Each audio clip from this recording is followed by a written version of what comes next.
பிரியமானவர்களே, ஏசாமி நாமத்தில் உங்களை வாழ்த்துகிறோம். ஏசாமி உங்க மேல எவ்வளோ பாசமா இருக்கிறான்னு பார்ப்போம். என்னாகும் 23ஆம் அதிகாரம் 21, 22ஆம் வசனம். அவர் யாக்கோபிலே அக்கிரமத்தை காண்கிறதும் இல்லை, இஸ்ரவேலிலே குற்றம் பார்க்கிறதும் இல்லை. அவர்களுடைய தேவனாகிய கர்த்தர் அவர்களோட இருக்கிறார்.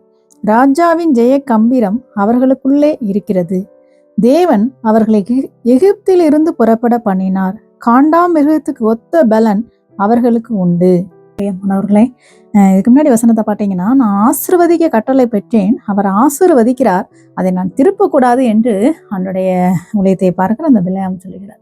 பாருங்களேன், ஆண்டவர் அவருடைய பிள்ளைகளை ஆசீர்வதிக்கிற தேவன்.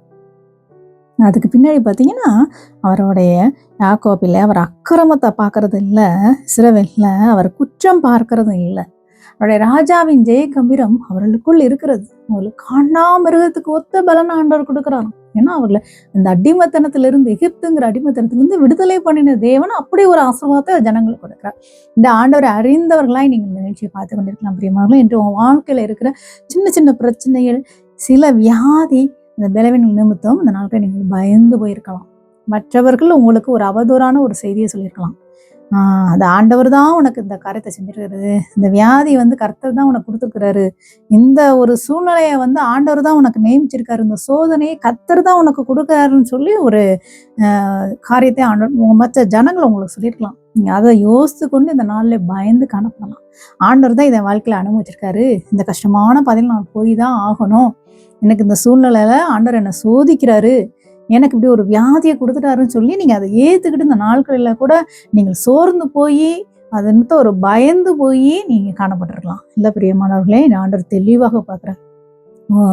உங்கள்கிட்ட சொன்ன அந்த ஜனங்கள் உங்கள்கிட்ட உள்ள சின்ன சின்ன குறைகளை சொல்லி, நீ அன்னைக்கு அப்படி பண்ண, நீ இப்படி பண்ண, ஒருவேளை நீ செஞ்ச தப்பு ஏதாவது ஒன்று இருந்திருக்கும், அதுக்காக ஆண்டவர் இந்த நாட்களில் இந்த தண்டனை ஒன்று கொடுக்குறார் என்று உங்களுக்கு ஒரு தப்பான ஒரு தகவல்களை உங்களுக்கு சொல்லியிருக்கலாம். பாருங்க, ஆண்டவர் இந்த வசனத்துல தெளிவா ஆண்டவர் சொல்கிறார். ஆண்டவர் உங்களை ஆசீர்வதிக்கிற தேவன். அது மாத்திரம் இல்லை, பின்னாடி பாருங்களேன், அவர் அக்கிரமத்தை காண்கிறது இல்லை, இஸ்ரவேல்ல குற்றம் பார்க்கிறது இல்லை.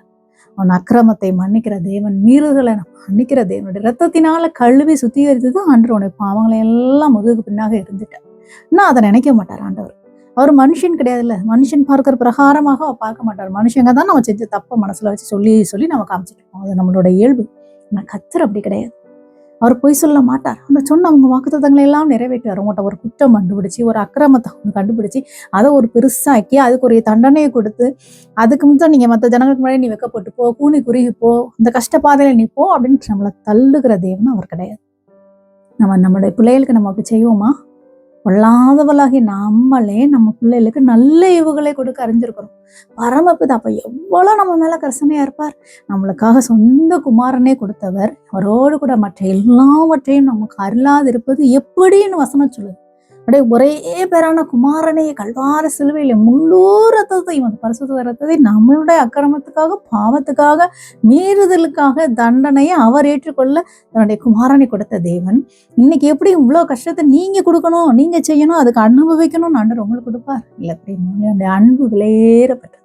கிறிஸ்துவின் அன்பு ஏறப்பெற்றது. அது நம்மளுக்கு தண்டனை கொடுத்து ஆண்டவர் தண்டிக்கிறது இல்லை, அவர் எல்லா தண்டனையும் ஏற்றுக்கொண்டார். நம்முடைய வியாதிகள், நம்முடைய துக்கங்கள் எல்லாவற்றையும் அவர் சிலுவையில சுமந்தார். நாம் சுமக்க தேவையில்லை பிரியமானவர்கள். நம்முடைய மீறுதல் நிமித்தம் அவர் காயப்பட்டார், நம்முடைய அக்கிரமங்கள் நிமித்தம் அவர் நமக்கு முருகப்பட்டார். நமக்கு சமாதானத்தை உண்டு பண்ணும் ஆக்கினே அவர் மேல் வந்தது. இன்னைக்கு சமாதான குறைச்சலோடு இருக்கிறீங்களா? ஆண்டவர் தண்டனை ஏற்றுக்கிட்டாரு, நீங்க சுமக்க தேவையில்லை. யாரும் உங்களுக்கு அப்படி ஒரு காரணம் சொன்னாலும் அதை ஏத்துக்காது, எதிர்த்து நில்லுங்க. சத்துரு தான் வியாதியை கொடுக்குறான், பலவீனத்தை கொடுக்கிறது பிசாசு. அவனுக்கு எதிர்த்து நில்லுங்கள். கர்த்தருடைய இரத்தத்தினால கழுவப்பட்டவன் நான், அவருடைய பிள்ளை. அவருடைய எல்லா பாவங்களையும், அக்கிரமத்தையும் பாவத்தையும் கர்த்தர் கல்வால சிலுவையிலே சுமந்துட்டார். அவர் இரத்தத்தினால என்னை நீதிமான் ஆக்கிட்டார். இந்த வியாதி எனக்கு இல்லை, இந்த சின்ன சின்ன சோதனை எல்லாம் எனக்கு இல்லை, இதெல்லாம் நான் விட்டு போயிடும், எல்லாம் வெளியே வருவேன்னு அறிக்கை பண்ணுங்க. அந்த பிசாசுக்கு எதிர்த்து நில்லுங்க, அதை ஏத்துக்காதீங்க. கர்த்தர் இதை கொடுக்கல.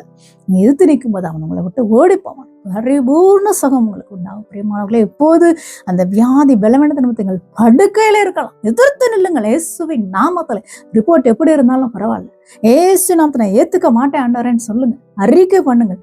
மறுபடியும் நீங்க டெஸ்ட் எடுக்கும் போதுல ஒன்றும் இருக்கு, வியாதி நீங்கி நீங்கள் பிழைப்பீர்கள்.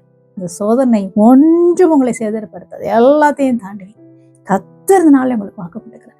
நம்பிக்கையோடு எழுந்து சொல்லுங்க, கர்த்தர் எனக்கு சகாயர், கர்த்தர் எனக்கு சகாயர் என்று சொல்லுங்க. எதற்கும் நான் பயப்பட மாட்டேன்னு சொல்லி பிசாசை அதட்டுங்க. இயேசுவின் நாமத்தில் உங்க சரீரத்திற்கு வியாதி பெற சொல்லி வெளியேறு என்று நீங்கள் ஜெபம் பண்ணுங்க. நீ ஆளுடைய பிள்ளைகள், உங்கள் வார்த்தைக்கு அதிகாரம் உண்டு. கர்த்தர் உங்களுக்கு அதிகாரம் கொடுத்துக்கிறார். நீங்க பரிசுத்த ஆவியினால் அபிஷேகப்பட்ட பிள்ளைகள், நீங்கள் வேதத்தை வாசிக்கிற பிள்ளைகள், நீங்கள் கர்த்தரை நேசிக்கிறவர்கள். நிச்சயமாக உங்களுடைய வார்த்தையை கர்த்தர் கனம் பண்ணுவார். இந்த சோதனை எதுவும் இன்னைக்கு வருகிற பிரச்சனைகள் எல்லாத்தையும் ஏற்றுக்காதீங்க. எல்லாத்தையும் இயேசுவின் நாமத்தை ஏற்றுங்க. எல்லாம் உங்களை விட்டு இப்போ சமாதின் தேவன் உங்களுக்கு சமாதை தருவார். சாத்தானை காலின் கீழ் நசுக்கி ஜெயமெடுத்த தேவன் இந்த சத்ருவை நசுக்கி ஜெயமெடுத்து ஆண்டவர் அந்த பெலனை உங்களுக்கு கொடுத்து உங்களை சந்தோஷமாய் சமாதானமாக வாழ வைப்பார். கர்த்தருடைய ஆசீர்வாதம் எப்போதும் உங்களுக்கு உண்டு. நம்பிக்கையோடு என்ன கூட சேர்ந்து ஜெபம் பண்றீங்க. அன்புள்ள இயேசு சுவாமி, நிகழ்ச்சியை பார்த்து கொண்டிருக்கிற அன்பு பிள்ளைகளுக்காய் நாங்கள் இடத்துல வேண்டுகிறோம் சுவாமி. ஆண்டவரே, நீங்களோடு பேசின வார்த்தைகளுக்காய் நன்றி அப்பா, நன்றி ஆண்டவரே. அப்பா, நீங்க யாக்கோப்புல நீங்க அக்கறத்தை பார்க்கறது இல்லை, குற்றம் பிடிக்கிறது இல்லைன்னு நீங்க ஆண்டவரே இந்த பிள்ளை இடத்துல பேசியிருக்கிறீங்க. ஆண்டவரே, நீர் ஆசீர்வதிக்கிற தேவன் என்று பேசியிருக்கீங்க அப்பா. நீர் காண்டாமிருகத்துக்கு ஒத்த பலனை உடைய ஜனங்களுக்கு கொடுக்கிற தேவன் என்று பேசியிருக்கீங்க. நாளில் பிள்ளைக்கு விரோதமா இருக்கிற எல்லா சத்ருவும் எல்லா பலவீனங்களும் இயேசுவின் நாமத்தில் இப்போது வெளியேறட்டும். புது பலன் இப்போது இறங்கட்டும். வடுக்கில் இருக்கிறவர்கள் எழுந்து உட்காரட்டும். இயேசுவின் நாமத்தில் அற்புத சுகம் சரீரத்துல உண்டாகட்டும். ஆண்டவரே, விரோதமா இருக்கிற எல்லா பிரச்சனைகளும் இயேசுவின் நாமத்தை பிள்ளையை விட்டு வெளியேறட்டும். சமாதானத்தின் தேவன் இப்போது இந்த குடும்பத்தில் இறங்குகிறதுக்காய் நன்றி அப்பா. மகத்தான ரட்சிப்பை பார்க்கட்டும்.